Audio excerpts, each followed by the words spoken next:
Hello, everybody, and thank you for tuning in to the Liberty Report. With us today is Daniel McAdams, our co-host. Daniel, good to see you. How was your nice long weekend, Dr. Paul? Perfect. Nice weather? Good weather. But I guess nothing can be perfect. There was probably 10 or 15 minutes we thought it was going to rain. Yeah. Anyway, it was a good weekend, good rest, extra days. But the world kept moving along. But you know what? The most critical thing in the world right now is, are we going to have a budget and are we going to have a default? Which I think is a joke, because they default all the time. Major defaults and little defaults and constant defaults. But you know for sure it's not crucial because the Congress was gone for 3 days. You know, if they thought it was important. Friday, I don't think they did much. Saturday and Sunday and Monday, they weren't in session, so they weren't that worried about it. But they got to put a lot of fear into the people. You know, this is very, very serious business. So anyway, they and this was in the midst of something else going on, and the thing that I thought was a big issue, but somebody could make fun of it and say, hey, no big issue, they do this all the time. And it was this headline that caught my attention. Ukraine strikes Moscow with 8 drones, Russia says. My guess is Russia's probably telling the truth, because at least they were bragging. Probably they were able to shot them all down. But it was Ukraine. What's no business of ours? That's 6,000-7,000 miles from here. The Ukrainians can do whatever they want to have to defend their country. But I don't think it's that simple. I think it's more complicated than that, because I think somebody could make an argument that is essentially U.S. sending those missiles, those drones into Moscow, and of course the Ukrainians who launched the drones are saying, well, there's evidence that they would like to assassinate Putin. So they did say that. we wouldn't argue with that, but that is to me a big deal, because one of these days, and a lot of people say, well, we shouldn't do this now. You know, the allies and some people, even Biden has said, well, we better not do this now because we might antagonize the Russians. So this I think is worthy of accusing it of being antagonistic toward the Russian. And they don't know when the Russians are going to respond, because they could respond by saying, we're not going to expand the war with the United States. Matter of fact, they don't even talk much about that. But they could, when they decide to use the full force of the Russian military and do more destruction in Ukraine, they're capable of doing that. So it will be, if that happens, then it'll draw more people against them. They're using their same argument. Americans would join in getting, they already have a propaganda machine, which means go after the Russians. I think there's almost the people who are a little bit closer to Russia are not quite as anxious to start the war as the American people who don't seem to be well informed on this issue. The neocons. Let's do this first one up. This is from the Washington Post. Drones hit Moscow, shocking Russian capital after new missile attack on Kiev. So the claim is it's a tit for tat. The missile attack on Kiev, apparently, according to the Russians, hit the military intelligence headquarters in Kiev. So the Ukrainian drones is significant because it's the first time Ukrainian drones have gone into Moscow in civilian areas. You know that one drone tried to hit the Kremlin unsuccessfully. If you go to the next clip, you'll see a little bit of the damage. There was some damage, I think, in an apartment building. On the exterior, you can see the picture here. Hours after today's attack in Kiev, Sobyanin, who's the mayor of Moscow, said drones struck 2 residential buildings in Moscow, causing minor damage.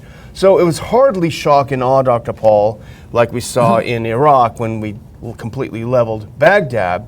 But there is definitely a psychological component for the citizens of Moscow that even though these didn't hit and do damage, and most of them appear to have been shot out of the sky, nevertheless, if we were in the same boat, we would be feeling unsure and worried. There was really no military significance to what they did, but it did have a psychological component. But the two things that are important about this, the U.S. has claimed to be pretty explicit with with Kiev that we don't want these weapons that we're giving you to attack inside Russia because that is too escalatory. Yes, you can use them to defend yourself as you see fit in your country, but don't go outside of Ukraine and hit Russia.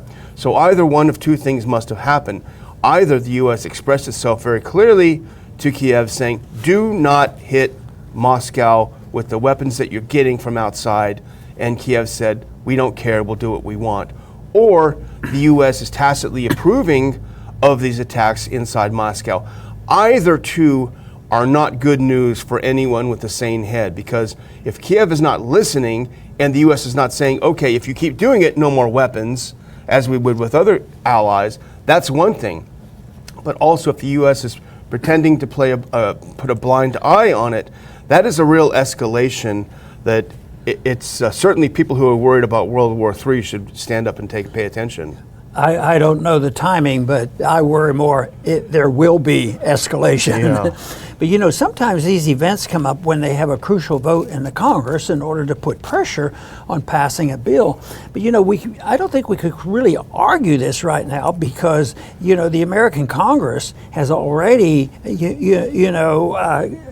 went along with it. That's the one thing that got more money, the military. $868 billion. They have the money, so they don't even need it. But it is more on how you describe it, what's happening, and trying to figure out what the consequence will be. And I cannot see any benefit from it. I think it's all a disaster. And one of these days, this was getting more risky all the time. Yeah. But it might have to take a little bit more. What if they didn't work so well and they did hit Putin? That would be a declaration of war. In a way, though, in my mind, I call this a declaration of war. It's subtle, it's hidden, but when you provide all the weapons, enthusiasm, and all the money, and then I don't believe for a minute that they would do this without the United States' permission. I can't conceive of that. Maybe it could happen. We give them our money and say go to it. Yeah. But that would be hard for me to believe. I know they're irresponsible, but I think they're going to give the permission for the Iranians to go ahead and do this. Yeah. Well, there's an interesting timeline that we see because Lindsey Graham. And we've shown this clip before in the past. We don't have the clip right now, but in the past we've shown a clip of him in 2016, I think it was, in Ukraine saying, this is the year of your offense. You're going to go after Russia. We also know that he's called for someone to kill Putin several times. Can you imagine if a foreign leader, if a foreign representative said that about the U.S.? So here he was. Graham was in Kiev over the weekend. He was meeting with Zelensky. He was giving a talk, and we'll talk about that in a second. And then a couple of days later today, you see these drones attacking in Moscow. I wonder if there's a coincidence. But Graham's visit to Kiev itself caused a huge controversy. And one of them is because of this clip that was released while he was in Kiev talking to Zelensky. Let's go ahead and cue that clip. It's very short, so you have to pay attention. It's 11 seconds. Let's full screen it and then hear what he has to say. Free or die. Free or die. Now you are free. Yes. And we will be. And the Russians are dying. It's the best money we've ever spent. Thank you so much. That was. So that clip, Dr. Paul, looks very incendiary. You look at that and you say, this is even much for Graham. For him to say Russians are dying and it's the best money we've ever spent is very, very dangerous. But the fact is even more interesting than this, because as much as I hesitate to defend Graham, he did not say it that way. In fact, put on this next clip from Reuters. This is interesting. Reuters has to admit this. Initial extracts of the conversation released by Zelensky's office had not made clear that the two remarks were made in different parts. So President Zelensky of Ukraine's office took two separate parts of the conversation of Graham and spliced them together to make it sound like Graham was saying killing Russians is the best money we spend, which is really, really dangerous language. So our own ally in Kiev is doing something that make the Russians more likely to want to strike and attack the United States. I don't know about you, Dr. Paul, but that doesn't seem like a very good friend. But you don't you don't see somebody in the administrations, going after Kiev for allowing this to happen and for this discrepancy to occur. But anyway, it's a mess. All these things we look at in detail, do this, do that, and what if.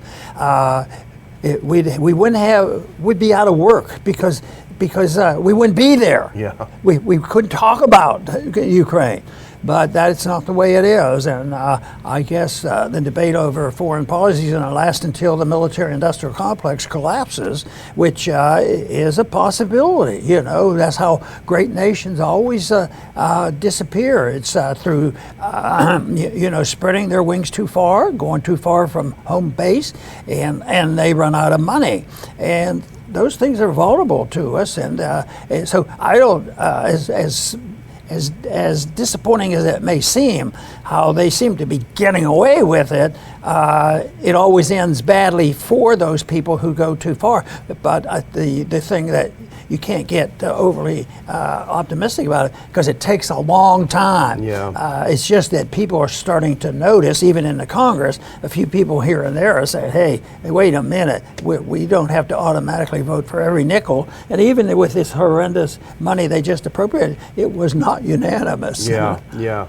Well, yeah, I mean, as Graham was over in Kiev bragging about all the billions of dollars the United States is sending Ukraine, as you've alluded to earlier in the program, Dr. Paul, we're in the midst of a crisis here in the U.S., the debt ceiling crisis, the military budget for 2024, and that just came out, which is a kind of an interesting juxtaposition, because right in the middle of this discussion about how we can't spend anymore, we're Republicans, we want to cap the ceiling. Well, put this next one. This is from our friend Dave DeCamp at antiwar.com. They did agree on a military budget, and it was $886 billion. The debt ceiling arrangement reached between the White House and House Republicans was announced Sunday.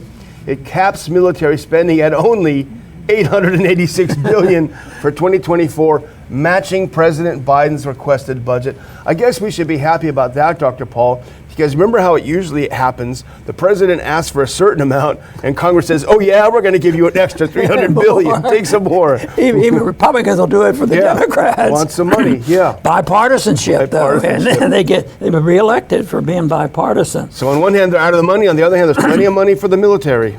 But Matt Gaetz is a good congressman, and he's pretty good on almost all his stuff. But he had a statement on a tweet that I'm going to read slowly because he's describing it, because I think it's all fake, and it's fiction, and this budget is not real, and that if they need money 6 months from now, they'll just have another emergency. Yeah. It is so bad, and then some people argue, are there real cuts? Oh yeah, there are real cuts. We can show it on the paper, but no. Gaetz makes a statement where he says you can't even be complacent about the numbers that you're hearing about. So he says, that's right. That 0.2% cut in spending, what they claim, is what all the brouhaha was over. A cut which will not only push total debt to $35 trillion by the end of Biden's term, but will not even put a dent in the long-term U.S. debt trajectory, which even the CBO has no problem as showing its full hyperinflationary glory. So, but you don't hear much of that during the discussion, how necessary it was, who's going to get food stamps, and how is the military going to operate if they don't have enough money to advance their technology, and on and on. They'll have to. That's why my argument is that they're not going to wise up in time. But trying to get people to wise up is important, because the thing will come down. Then you have to know who will be available to rebuild. The concept of what a republic ought to be. Yeah, and even with that, you're talking about. Gaetz has a great comment on that. Even with that, and even in the context of this massive military spending bill, turn on that next clip if you can. That's not enough. That's not enough, Dr. Paul. The White House and House Speaker McCarthy still need to get the debt ceiling agreement passed, but many hawkish Republicans will likely oppose the deal. You think, oh, is it spending? Spending? No. Because they blasted Biden's massive $886 billion military request as inadequate. Lindsey Graham, he's furious. He said the Biden defense budget is a joke. And if we adopt it as Republicans, we'll be doing a big disservice to the party of Ronald Reagan. So they weren't mad that it spent too much, Dr. Paul. They were mad, the hawks in Congress, that it spent too little, shortchanging the military. But the attention right now is on the Rules Committee. Yeah. And they'll meet tomorrow and have an up and down vote. I think they said 3 o'clock Eastern time, and they'll probably live up to that promise.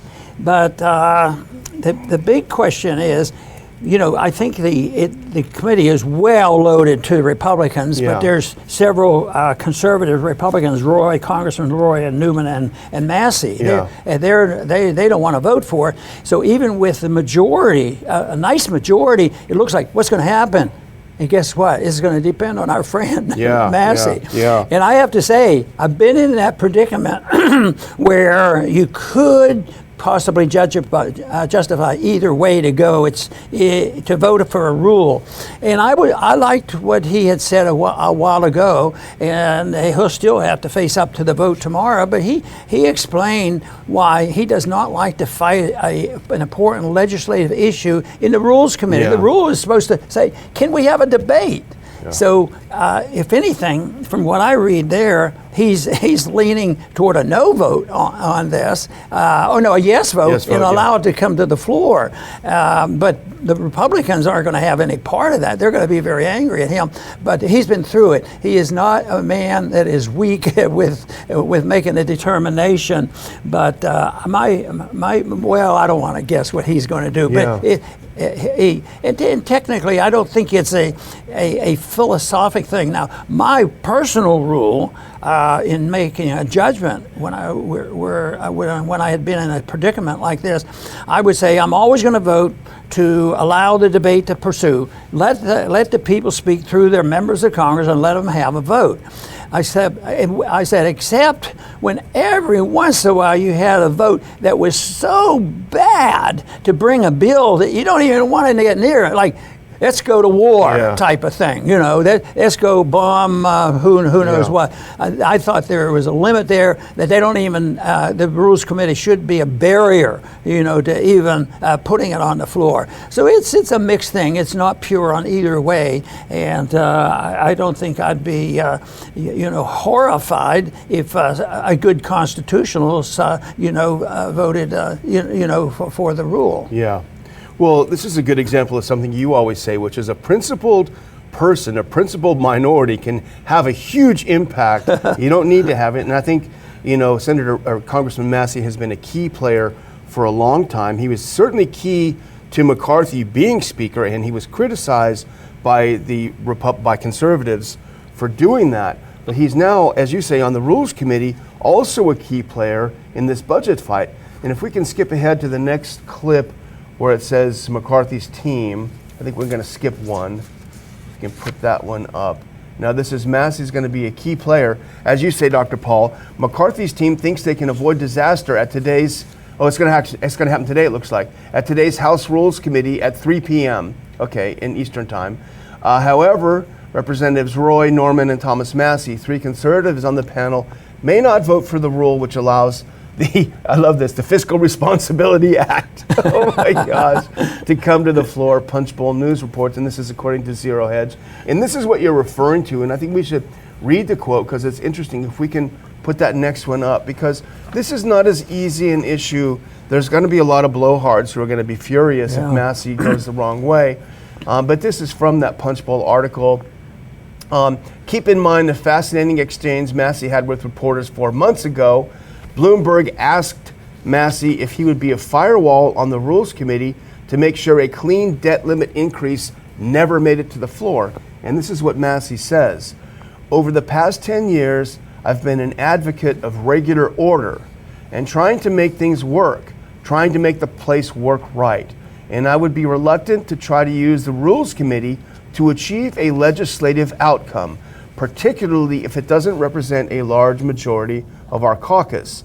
So I don't ever intend to use my position on there to hold somebody hostage or to hold legislation hostage. Now, that is not necessarily predictive of how he will vote today, but I think that's a statement of his principles, and this is something that you've talked about a lot. When you saw the destruction of regular order, you no longer vote on appropriations, you can no longer bring amendments to the floor, and it's really hard to argue, at least from my perspective, with that philosophy. No, and you mentioned already that one vote can be very valuable, and I noticed that every once in a while I voted by myself. I don't know if you remember that. Yeah, a couple times. But I had a vote and I voted by myself, and I never had such heavy pressure for me to change my vote to yes, because they wanted it to be unanimous. I said, what do you care? You have every vote. I'm the only one there. I have no clout. I have nothing. I can't buy anywhere or whatever. And but it's interesting that one vote can be valuable, if it means something. So they were begging and pleading, but I decided to stick with my no. Well, I think you had something else you wanted to bring up a little closer to home in Houston, the hospital issue, if I'm not mistaken. Yes, that was something you said over the weekend. Medicine, really because that enrages me, how the doctors are wimped out, especially during COVID, and it's continued. You'd think maybe they could walk away. Yeah, they had to do that to keep their job and in medicine, and natural immunity. Nobody understands it anyway. We can bend the rules on that and say, no, it doesn't work. We have to have more inoculations. But it's continuing now. Is this transgenderism going on in the surgeries? And one ad several months ago I saw that was just atrocious. It was a promoter, and I think the person that was doing it was a business person and wasn't an MD, trying to get a clinic to accept this type of surgery.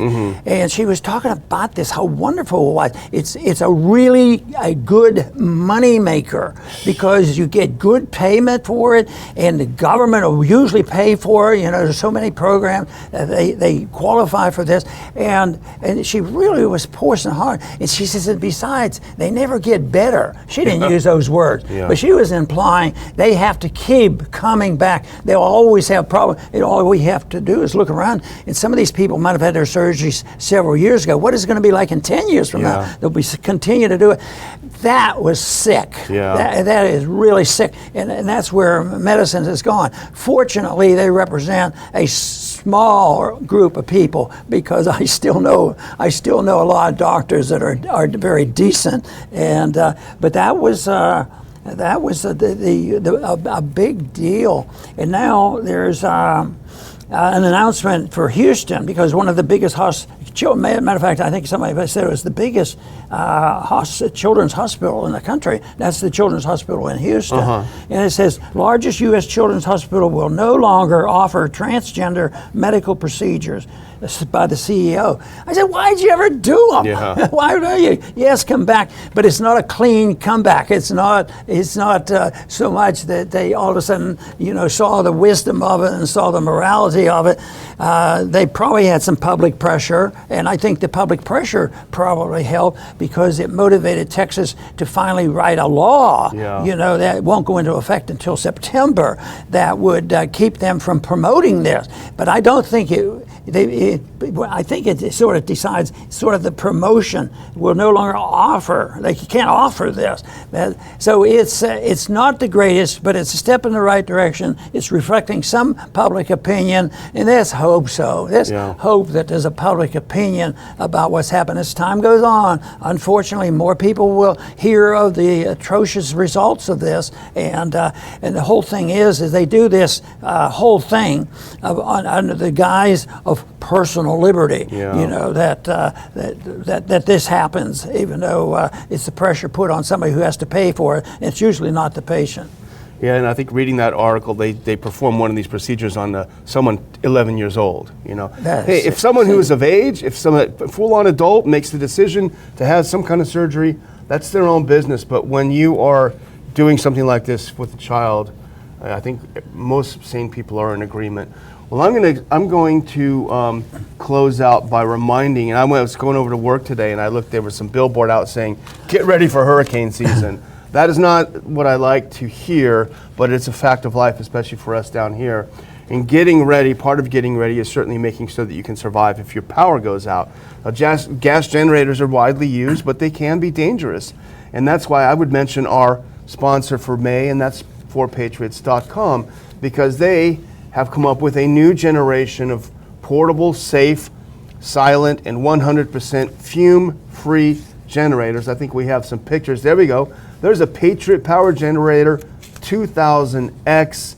It's a big model, and the great thing about these, they are solar powered. That means they don't use gas, they don't give off fumes, and they're not loud like you're used to generators being. They're quiet as a laptop, and they're lightweight. You can grab it, pick it up, and take it with you. And they're powerful enough to power your phones, your medical devices, even your refrigerator if you are finding yourselves without power. And the best news is you can enter Ron as a 10% discount on your first purchase of anything in the store. And they don't just have generators, there's plenty of other things to help you survive. 4patriots.com, enter Ron, get 10% off your first purchase, free shipping on all items over $97. And my final word is that this is the last week to get your tickets for the conference, Dr. Paul, on Saturday. We're going up to Houston on Saturday. We're going to have a really nice turnout. Get your tickets. Come see some great speakers. Dr. Paul is going to be talking. We're going to have just a great time. We've got Scott Horton joining us. We've got Jordan Schachtel joining us. We've got our friend Peter Van Buren joining us from Hawaii. And we're going to be talking about lies and nihilism, two of your favorite topics. So I will put a link when the show's over in the description. Click on there. We kept the prices at last year's level because we want to visit with you. So we'll get a link for you to click after the show's over. Over to you to Dr. Paul. Very good. I'm going to close by just summarizing a little bit about what we have been talking about, everybody's been talking about, and that is the budget coming up. And it looks like the key vote might be this, a rule vote, because if the bill doesn't get to the floor, there won't be a vote. But I sort of think that the bill will pass afterwards because there's been an announcement, and probably true, that there's a coalition of Democrats that want the bill passed, and the Republicans will, and there will be, dissenters. But I think behind the scenes, there's a lot of stuff they can pass out. If you vote for this, this is what we get you, and that's the part that is pretty nauseating on how it works. But it's going to pass most likely. But my attitude is very cynical, because what difference does it make? Well, it calms things down for a day or two. It says we're having a coalition, a strong coalition for $886 billion to pursue the war in Ukraine. But that's not a positive for me. That's a negative. And bringing a coalition together because they were able to extenuate this, and like Gates tried to point out, the numbers really don't add up when you do the correct add. The deficit is definitely going to continue to go up, even if you had 6 months or a year reprieve. It's built into the system. There's been no significant philosophic changes. There's still a warfare state, there's still a welfare state, and there's still deficit financing, and there's a lot of rhetoric that says they're against it. But I can remember a long time ago they talked about the same way. I remember Barry Goldwater talking about why the debt shouldn't continue, could be troublesome. Well, it's troublesome now, and this is something that will not change gradually. As I've always said, it will change because it cannot be maintained. You can't have wealth produced out of a printing press forever. You can deceive the people. You can fool the people into telling them there's value in your currency, but the currency eventually goes to pot. It does go to pot. It goes down in value, and that's the tax, and that's what's happening now. This idea that inflation is over and the economy is booming again, there are some positive signs, but I'll tell you what, they haven't changed policy. The monetary system is the same, and it's been steadily eroded, especially since 1971, and there's no resemblance to what the founders intended for us to have that would restrain the growth of tyranny over a republic. want to thank everybody for tuning in today to the Liberty Report. Please come back soon.